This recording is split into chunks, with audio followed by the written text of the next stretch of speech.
ऐसे बेहाल बेवाइन सो पग, कंटक जाल लगे पुनि जोए। हाय महा दुख पाए सखा तुम, आए तना कित दिन खोए। देखे सुदामा की दीन दशा, करुणा करके करुणा निधि रोए। पानी परात को हाथ छुओ नहीं, नैनन के जल से पग धोए। नमस्कार, मेरा नाम है सांत्वना गौड़ और बहुत ही करुण रस से भरे हुए इस सुंदर पद जो कृष्ण कवि नरोत्तम दास जी का पद है, इस सुंदर पद के साथ आज की कक्षा का प्रारंभ करते हैं। और आज की जो कक्षा है वो है कृष्ण काव्य धारा की। ठीक है, कृष्ण काव्य धारा भाग 1 में मैंने आपको जो है बता दिया था कि भक्ति काल का उदय कैसे हुआ था, नामकरण वगैरह के बारे में सब चीज़ सभी तथ्यों से अवगत कराया था आपको। आज की कक्षा में मैं आपको बताऊंगी भाग 2 में कि कृष्ण काव्य की विशेषताएं क्या हैं। ठीक है, तो विशेषताओं पर अगर हम चलें तो देखते हैं। नोट्स जरूर आप लिखते जाइए। ठीक है, तो सबसे पहले नोट्स की तरफ चलते हैं। तो नोट्स जो है हमें पहले बताते हैं किसके बारे में, थोड़ा सा मैं परिचय दे देती हूँ कि एक्चुअल में कृष्ण काव्य जो है वो कहाँ से हम उसका उदय होता हुआ मानेंगे। तो भक्ति काल की 2 धाराएं हैं, सगुण और निर्गुण भक्ति धारा। ये सभी को पता होता है। सगुण भक्ति धारा में सगुण ईश्वर की उपासना होती है, जिनका कोई रूप है, रंग है, आकार है, जिनकी विशेषताओं का, जिनके गुण का, रूप रंग आकार का वर्णन हम कर सकते हैं। निर्गुण भक्ति धारा में निर्गुण ईश्वर की उपासना होती है। ठीक है, वो निर्गुण होते हैं, उनका कोई रूप रंग आकार नहीं होता, बल्कि हम उसको केवल अपने हृदय में ही महसूस कर सकते हैं। ऐसे ईश्वर निर्गुण ईश्वर कहलाते हैं। और उनके लिए जो भी कुछ काव्य लिखा गया, जो भी रचनाएं लिखी गई, वो सब निर्गुण भक्ति धारा में आती है। ठीक है, अब सगुण भक्ति धारा जो है फिर ये 2 भागों में विभाजित की गई, कृष्णाश्रयी शाखा और रामाश्रयी शाखा। तो कृष्ण के लिए जो भी कवियों ने जो लिखा, जो भी रचनाएं लिखी, वो सब कृष्णाश्रयी शाखा में आती हैं। तो हम कृष्णाश्रयी शाखा को ही लेकर चल रहे हैं। कृष्ण काव्य की विशेषताएं मैं आपको बताने जा रही हूँ। ठीक है, तो कृष्ण काव्य की विशेषताएं, कृष्ण काव्य की विशेषताओं में जो सर्वप्रथम विशेषता आती है वो है कृष्ण का ब्रह्म स्वरूप में वर्णन। यानी जितना भी आपको कृष्ण काव्य मिलेगा उसमें कृष्ण को ब्रह्म स्वरूप में दिखाया गया है। उनको एक जो है जो ईश्वर है, ब्रह्म रूप ईश्वर है, उसके रूप में जो है वो महसूस किया गया है और उनको सर्वोपरि माना गया है। ठीक है, कैसे, जैसे कि आपके सामने कुछ एग्जाम्पल भी लिखे हुए हैं, कुछ उदाहरण मैंने लिखी हैं। जैसे कि सूरदास जी ने लिखा है, चरण कमल बंदो हरिराई। आपको पढ़ने से ही समझ में आ रहा है हरिराई। ठीक है, यानी कृष्ण को जो है वो हरि के रूप में पूजा जा रहा है।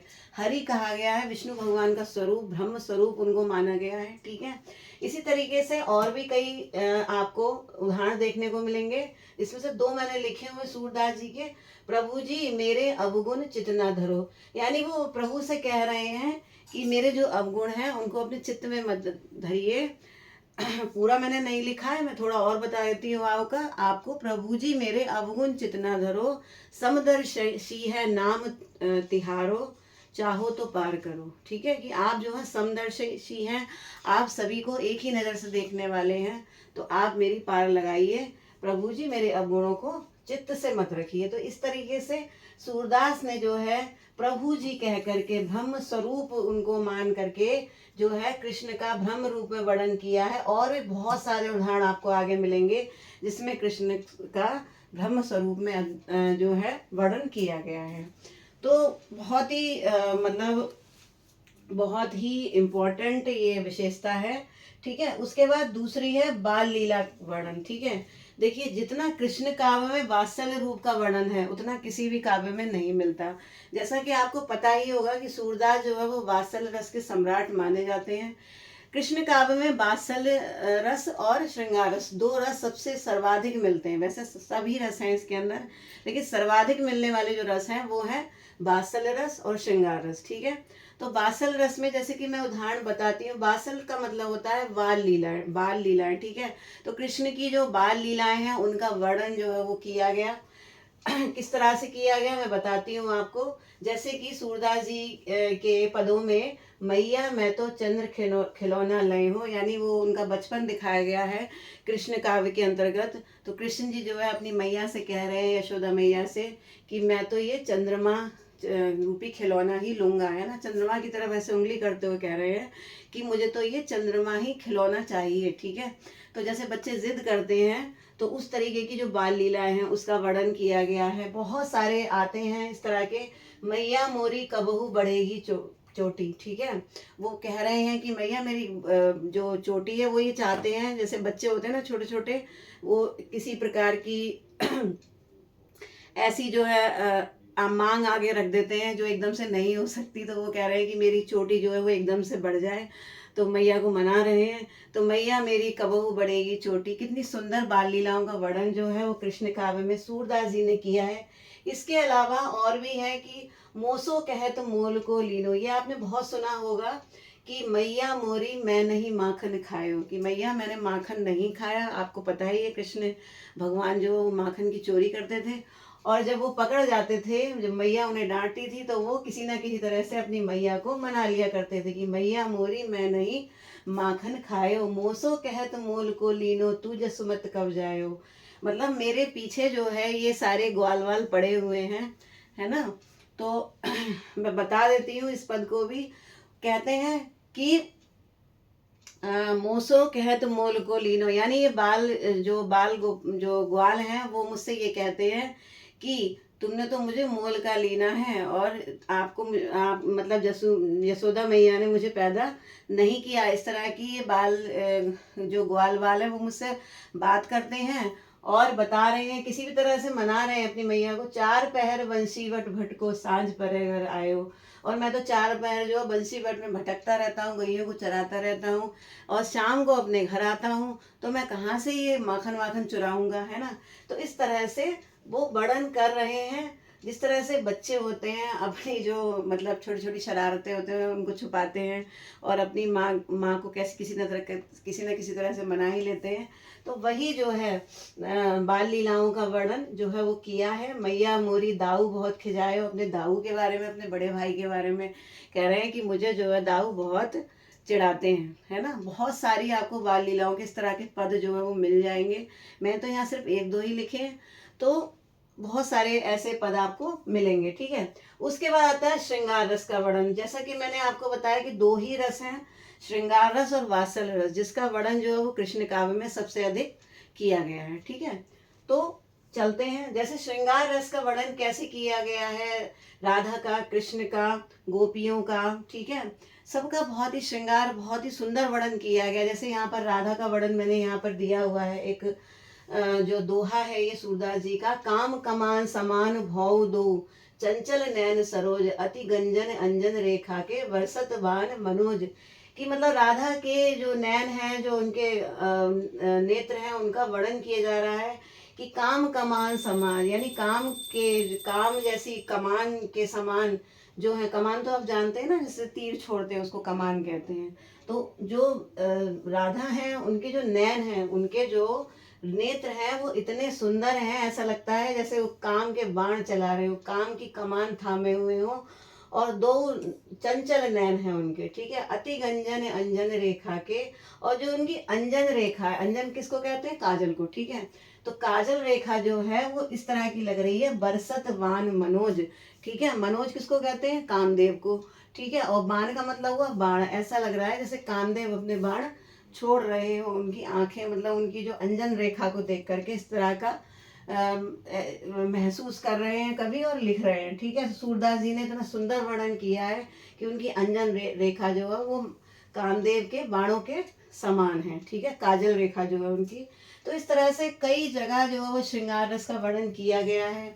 कहीं जो है कृष्ण जी का वर्णन है, कहीं राधा का वर्णन है।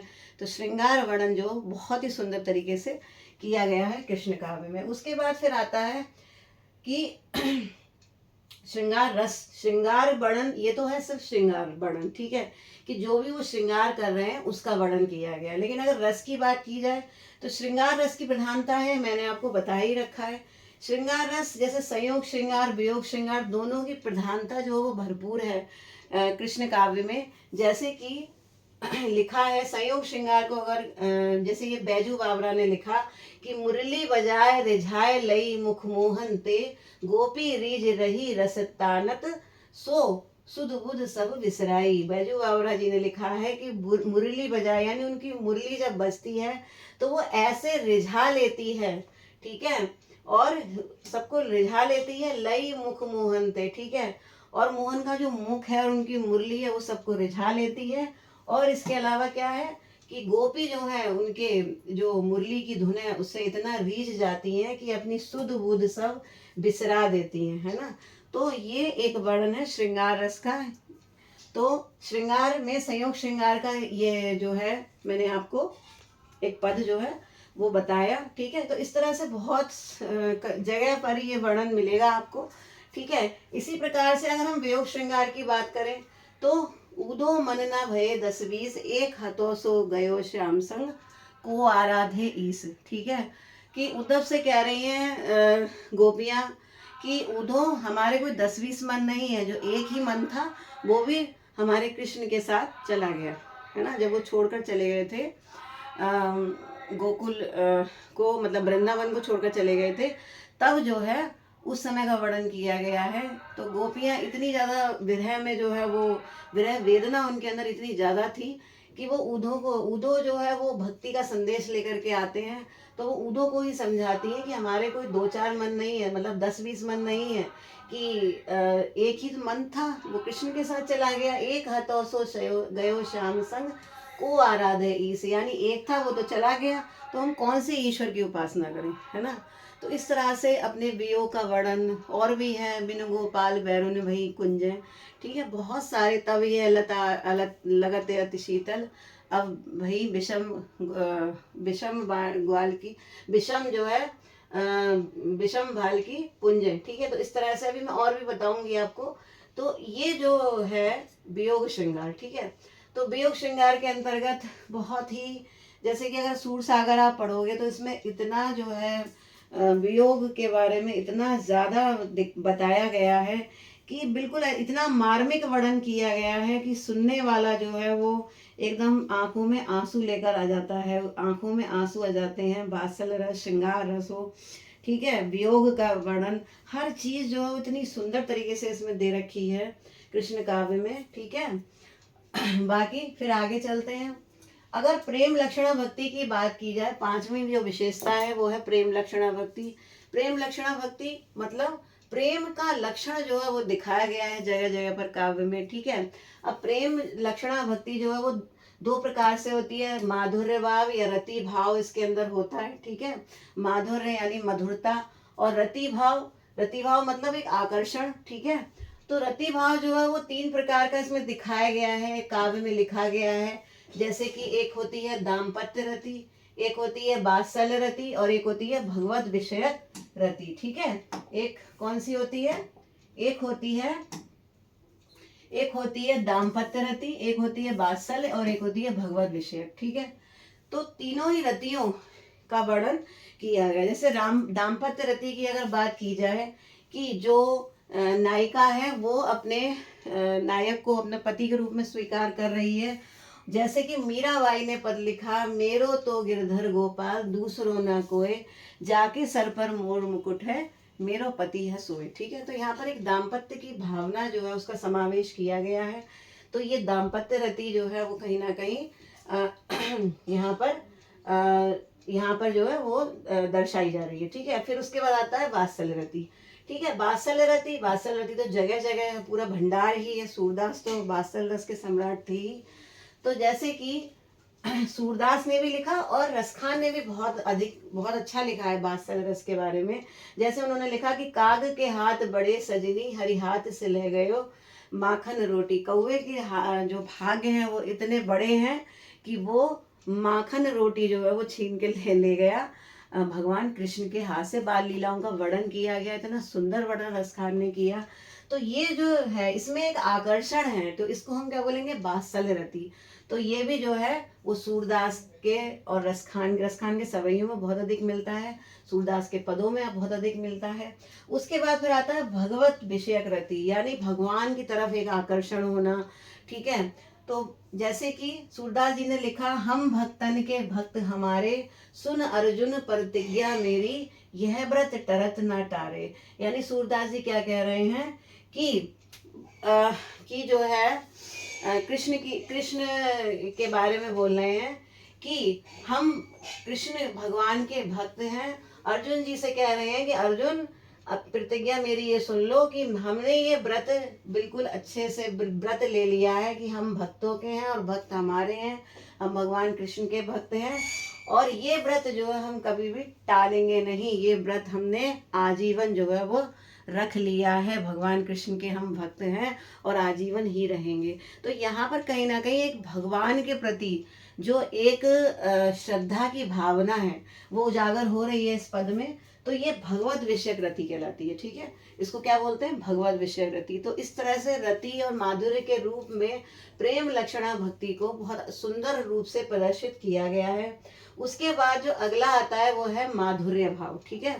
मगर माधुर्य भाव की बात करें तो माधुर्य भाव जैसे मीराबाई ने लिखा, असुवन सच जल सींच सींच प्रेम बेली बोई, मेरो तो गिरधर गोपाल दूसरों न कोई। यानी मैंने आंसुओं से जो वो रोती थी उनके विरह में, और कहते हैं कि आंसू निकलते थे भक्ति भावना और एक दाम्पत्य रति के रूप में एक जो भक्ति भावना उजागर हो रही है।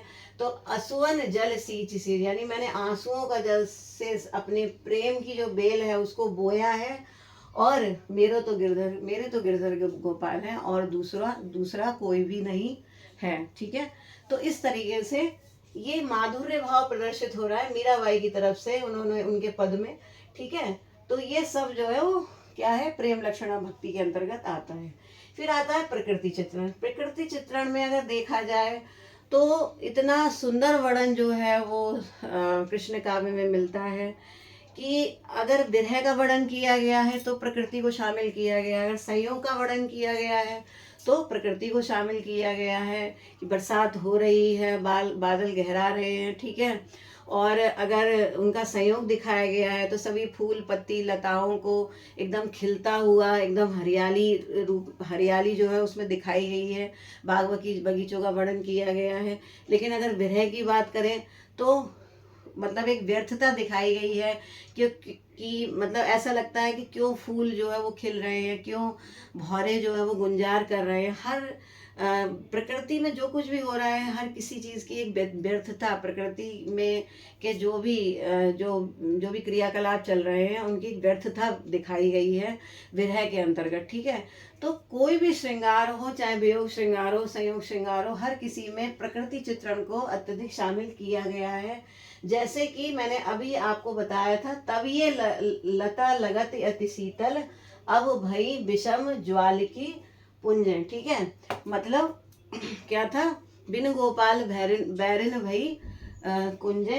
पहले तो ये लताएं जो थी ये बड़ी शीतल लगती थी, बड़ी छाया इनमें हमें महसूस होती थी, गोपियां कह रही हैं। लेकिन अब यही जो लताएं हैं ये हमें ऐसी लग रही हैं कि ज्वाला की, बड़ी विषम ज्वाला की पुंज हैं, जो कि हमें अंदर तक जो है वो जलाकर रख देती हैं। तो कहीं ना कहीं आप देखिए प्रकृति चित्रण को भी शामिल कर दिया है श्रृंगार में, और बहुत ही सुंदर वर्णन किया गया है। अगर आप पढ़ेंगे सूर सागर को, अगर आप पढ़ें तो उसकी एक एक पद में जो है इतना सुंदर वर्णन है कि बहुत बहुत मार्मिक हृदय स्पर्शी चित्रण है। तो इसको पढ़िए जरूर, थोड़ा थोड़ा रोज पढ़ा करिए आप, जरूर इसको पढ़ने की कोशिश कीजिए तो आपको बहुत अच्छा लगेगा, ठीक है। फिर आता है लोक संस्कृति बल पर, ठीक है। ये जो लोक संस्कृति वाला, यहाँ से जितने भी हमारे 4 जो विशेषताएं हैं ये मैं आपको नेक्स्ट जो दूसरी क्लास है उसमें करवाऊंगी, ठीक है। क्योंकि बहुत ज़्यादा लंबा जो है ये हमारी कक्षा हो रही है, तो और इसके अलावा ये 4 मैं करवा दूंगी। बाकी इतने में अगर आपको कुछ समझ में नहीं आया कोई भी चीज़ तो आप कमेंट करके मुझसे पूछ सकते हैं। और प्लीज़ मुझे कमेंट जरूर कीजिए कि आपको क्या इसमें आपको क्या नॉलेज मिल रही है, ठीक है, और आपको मतलब कैसा लग रहा है इन वीडियोस को देखकर, मेरी कक्षाओं से आपको क्या फील हो रहा है। अगर कुछ कोई डाउट है तो आप मुझसे वो भी पूछ सकते हैं, ठीक है। तो नेक्स्ट जो ये 4 लक्षण हैं, जो 4 विशेषता है, ये मैं आपको दूसरी कक्षा में आगे आने वाली कक्षा में जो जो है वो आपको करवाऊंगी, ठीक है। तो मेरे चैनल को सब्सक्राइब कर लीजिए और मुझे कमेंट जरूर कीजिए, क्योंकि आपके कमेंट ही मेरे मोटिवेशन का सबसे बड़ा कारण बनते हैं। मुझे अच्छा लगता है आप लोग मुझे कमेंट करते हैं, ठीक है। तो मिलती हूँ फिर दूसरी कक्षा में। नमस्कार।